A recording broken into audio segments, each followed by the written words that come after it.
Muita gente pergunta de onde veio o dinheiro para montar-se a primeira internet, de onde veio o dinheiro para montar-se a segunda internet. O dinheiro para a primeira internet é muito fácil, ele veio do céu.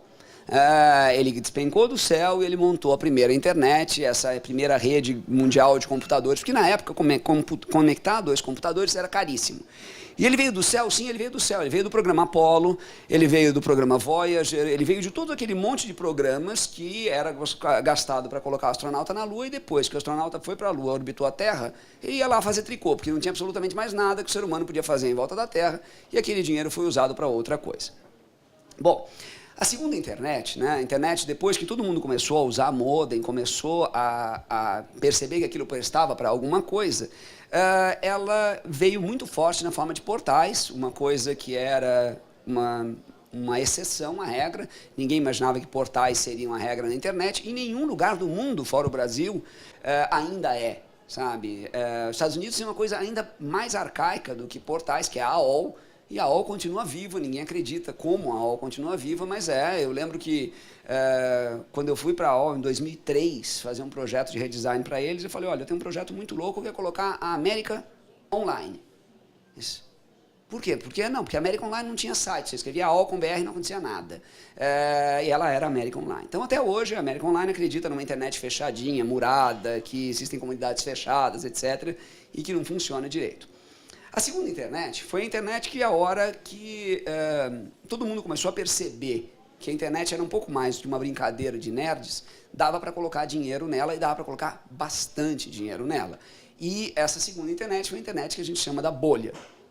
A bolha foi a época que investiu-se furiosamente. A bolha é uma das coisas mais bizarras que poderia ter acontecido, e uma das melhores coisas que poderia ter acontecido para todos nós. Por causa da bolha, investiu-se indiscriminadamente na internet. Gente absolutamente sem nenhum critério achou que cabeando o mundo inteiro ia ganhar dinheiro com isso. Gente sem nenhum critério achou que colocando satélite de comunicação no mundo inteiro ia ganhar algum dinheiro com isso. E hoje você usa Skype porque em 1999 alguém acreditou que ia ganhar dinheiro cabeando o mundo inteiro. Obviamente que esses caras quebraram, só que eles quebraram e deixaram uma infraestrutura. Boa parte da internet que a gente conhece hoje, e que a gente hoje chama de internet, ela é, na verdade, a terceira rede, que veio depois de que todo mundo entendia que poderia usar uma rede mundial de computadores, e depois que uma bolha de empresas digitais colocou um monte de infraestrutura, um monte de computador, um monte de cabo, um monte de rede, um monte de servidor, espalhados no mundo inteiro, e quebrou. E, de repente, esses equipamentos ficaram muito baratos.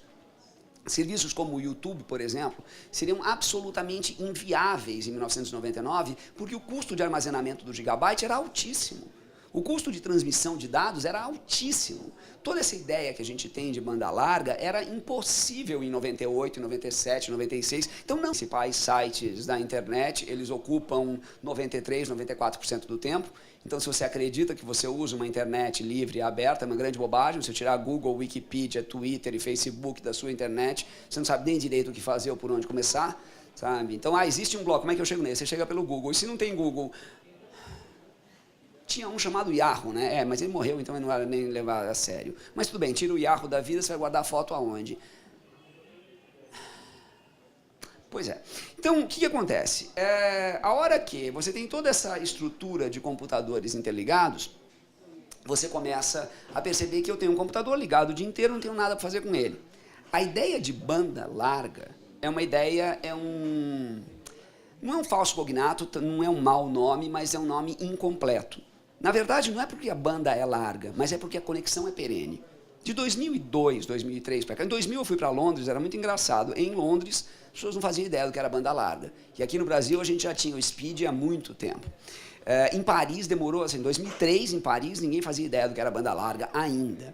Então, o que é a banda larga? A banda larga, ela permitiu que o seu computador ficasse ligado na internet o dia inteiro sem pagar taxímetro. Porque antes você pagava. Se você usava o telefone para acessar a internet, você pagava taxímetro. E agora você não paga mais, você pode passar o dia inteiro de bobeira na internet. Isso permitiu algumas coisas. Download de tudo que é possível e imaginável. Eu só tuito porque eu não pago para twittar.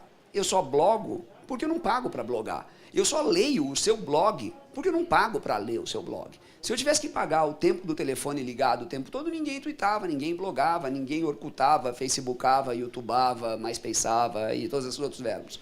Então, o que aconteceu? A terceira internet, que é essa que a gente conhece, que finalmente está acabando, é a internet que ela veio dos outros 2 degraus. E a última, a mais recente, não a última, é a internet das coisinhas, né, dos aplicativozinhos. Então é o iPad, é o iPhone, não pelos aparelhos, mas pelo enorme ecossistema de aplicativos que ele permitiu.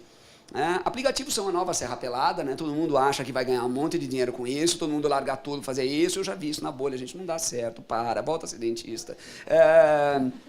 Sabe? Garimpeiro continua precisando de obturação, sabe? Mexe com ouro desse jeito que é melhor. O que acontece? Os aplicativos mudaram de novo tudo outra vez.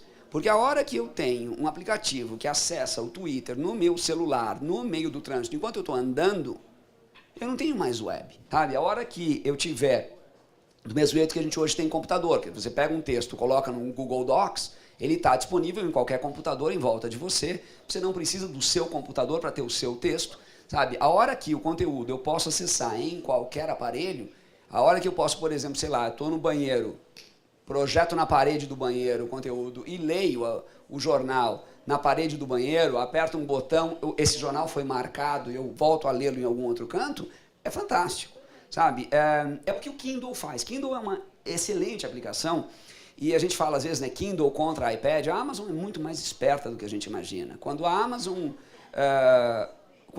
Apple lançou o iPad, a Amazon pensou o seguinte: eu tenho 3 anos de experiência produzindo e-books. O que eu vou fazer? Eu vou criar o aplicativo Kindle para iPad. E hoje você percebe o seguinte, que se você quer comprar um livro para iPad, o melhor lugar é a Amazon. E você compra um livro em Kindle, formato Kindle, que você pode ler num iPhone, num BlackBerry, num Mac, num PC, num Kindle ou no iPad. E isso é uma coisa muito bacana, eu começo a ler uma coisa, vamos dizer que as 2 máquinas estão conectadas à internet. Eu começo a ler um texto no meu computador, que tem um monitor grande, é confortável. Parei de ler aquele texto, vou almoçar, levo só o telefone, porque eu não quero carregar esse tijolo. Ele sabe o ponto que eu parei, sincroniza com o meu telefone, ele fala, você parou na página tal. Eu continuo lendo no meu telefone, só que é um visorzinho nojento, horroroso, eu estou ficando velho, então não consigo enxergar direito. Sabe? Cansei daquilo, cheguei em casa, quero descansar um pouco antes de voltar a trabalhar. Pego o iPad, ele volta, ele põe no ponto que eu parei de ler e continua lendo. Então, esse novo livro digital é um exemplo, de novo, é uma prototecnologia, né? Uma tecnologia que nós estamos em 2011, ela vai evoluir muito até 2020, então a gente vai ver muita novidade por aí, mas ela com certeza uma nova, com certeza um novo parâmetro. Essa é a parte boa. A parte ruim é que hoje bom, eu ia dizer qualquer um, mas prefiro dizer o termo técnico correto, qualquer imbecil faz um livro. Sabe? Por quê? Porque para fazer um livro hoje é apertar 2 teclas, Ctrl e P. E pronto, Ctrl P você gerou um PDF ou você gerou um EPUB e você fez um e-book. Quando qualquer imbecil pode fazer um livro, você desaparece com uma figura, essa figura fundamental que sustentou a qualidade da indústria livro desde o Gutenberg, que é a figura do editor. A hora que eu não tenho editor, a hora que qualquer idiota escreve qualquer livro e publica, por quê? Porque se eu não concordo com essa editora, eu invento a minha própria editora e eu publico meus próprios livros, você tem o mesmo problema que a gente tem de conteúdo hoje na web, você vai passar a ter em e-books, em que o indivíduo, se ele quiser, faz o livro de geografia dele. Por que não? Sabe? Eu vou lá, eu tive no Amazonas, então eu vou escrever o meu livro de geografia e alguém vai ler o meu livro de geografia e vai aprender com o meu livro de geografia, porque na verdade eu estou só querendo ganhar dinheiro com esse livro de geografia, ou vou criar um livro de geografia polêmico, sabe? E vai ter um monte de gente que vai ler a imbecilidade polêmica que eu fiz. Então, a gente tem um grande problema, que é o problema que todo mundo está vendo hoje com os blogs. Esse problema, não tenham dúvida, ele vai migrar para os e-books, que é o problema da falta de qualidade e da falta de curadoria, que todo mundo hoje em dia está tendo que ser curador. Então, nunca foi tão importante e acho que isso é muito importante para vocês principalmente, acho que nunca foi tão importante para a indústria de conteúdo da internet a figura do editor. A figura do curador de informação, daquele cara que seleciona aquele monte de conteúdo, separa o joio do trigo e fala assim, isto aqui é um conteúdo de qualidade. Porque, bem ou mal, é isso que a gente faz quando a gente compra um livro. sabe? Quando você percebe que o livro, imagina, a gente já tem essa quantidade gigantesca de autoajuda nas livrarias com editoras. Tudo bem que Sextante não é bem uma editora, mas isso é uma outra história. Mas assim, você tem essa quantidade com editoras. Imagina a hora que qualquer idiota tiver a sua própria editora. Sabe? Então, a gente vai ter esse problema e a figura do editor vai ser cada vez mais importante. Por quê? Porque eu posso confiar no Google para editar um conteúdo para mim? Claro que não. Sabe? O Google é uma máquina, ele pode ter todo um sistema de inteligência artificial, mas ele é incapaz de selecionar o conteúdo correto para mim. Então eu vou ter que depender. Então, cada vez mais o jornalista vai ser um curador, vai ser um editor, vai ser um educador. E isso é muito bacana.